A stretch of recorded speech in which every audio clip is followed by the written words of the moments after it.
Good morning guys! Today, samahan niyo ko sa isang day in my life bilang isang athletic student. Mahaba-haba to, so let's start! Unang-una, gumising ako ng maaga. Kahit antok pa, kailangan gumalaw. Kasi, discipline is key, di ba? Pagkabangon, diretso sa kusina para magluto ng kanin at ulam. Athlete ka man o hindi, hindi pwedeng empty ang stomach. Stomach? Wow! After magluto, syempre, exercise time. Konting warm up para ma-activate ang muscles before the day.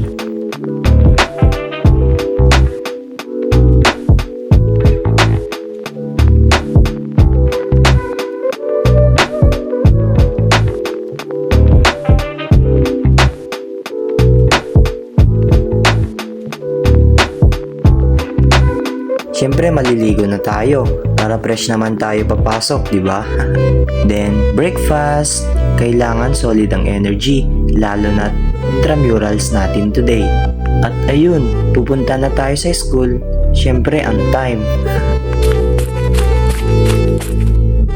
Pagdating, parade agad. At kasama ko nga pala ang aking mga classmates. Then, nag-start na yung program. At syempre, exciting kasi sports day ngayon. Ayun, warm up muna tayo dahil hindi pwedeng diretso laro. Baka ma-injury tayo, di ba? Dahil wala tayong laban kanina, lunch muna para may lakas sa playtime later. And finally, it's playtime. Grabe, sobrang intense. Ang lalaki pa kalaban namin. Pero worth it naman. Pagkatapos ng laro, uwi na sa bahay. Nakakapagod pero fulfilling naman. Pagka-uwi, lumabas na naman ako para bumili ng pagkain.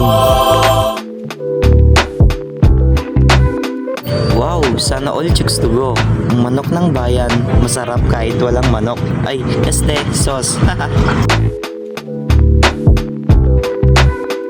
At syempre, magluluto pa tayo ng gulay para healthy tayo today, di ba?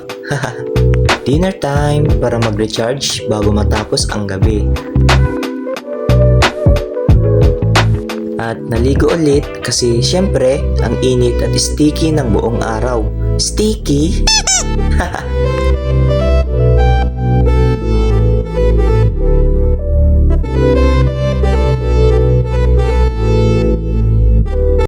And last part of my night, syempre gumawa ng assignments. Athlete man, student pa rin tayo. And that's it guys, ganitong araw ko as an athletic student. Pagod pero solid. See you on my next vlog. Bye-bye! Being an athletic student isn't just about sports. It's about discipline, balance, and giving your best from early mornings to late night tasks. Hard work makes every challenge worth it.